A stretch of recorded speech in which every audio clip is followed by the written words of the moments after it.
Hi everyone, Carl here, and I hope you are doing great. So, earlier today my friend Mike from Net1 Videos made a video about a modular terrain build, based on John Hosenfeld's concept.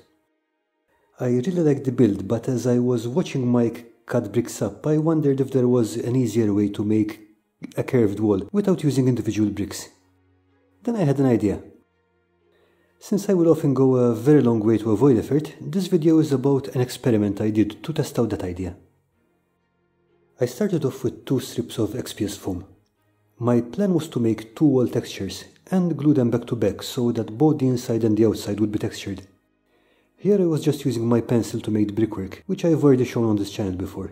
Links in the description if you want more details. To texture the bricks, I used the tip shown by Gerard Boom on the Crazy Crafters livestream a few weeks back. Instead of using a ball of foil like I did in the past, I just used my pencil to doodle on the surface, creating a rough texture. Now this is slower than the ball of foil, but it has a few advantages, one of which is really important for this build. See, the foil ball needs a bit of pressure to work, which can deform the XPS. This way you can work with much less pressure, which preserves the thickness of the wall. It's also really relaxing. So thank you Mr. Boom, and if you lot want to see more of Mr. Boom's advice, I am told he will be on the Crazy Crafters livestream again in a few days after this video is released. Okay, once I had the 2 sides textured, I cut off a few bricks to make it look more ragged and ruined, and textured the back of the pieces where they would be visible.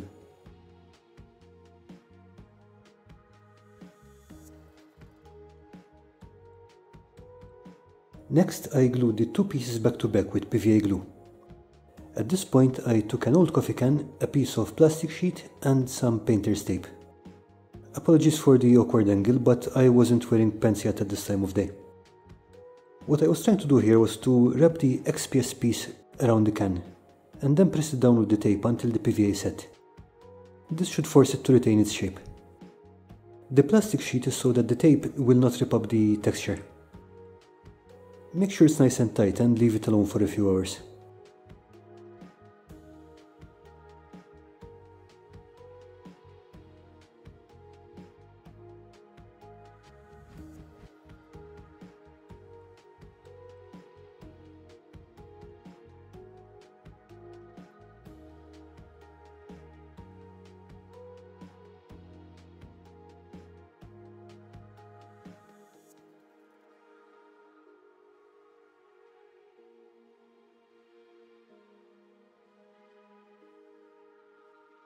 A few hours later, I had put pants on and started to take the tape off.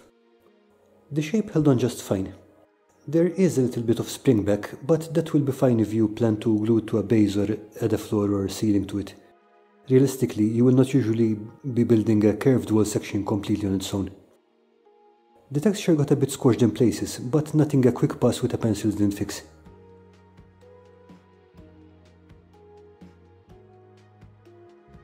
And that's one curved wall.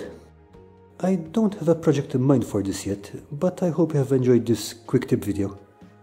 If you have, please consider hitting like and subscribe. Thank you for watching, stay safe and have a great week.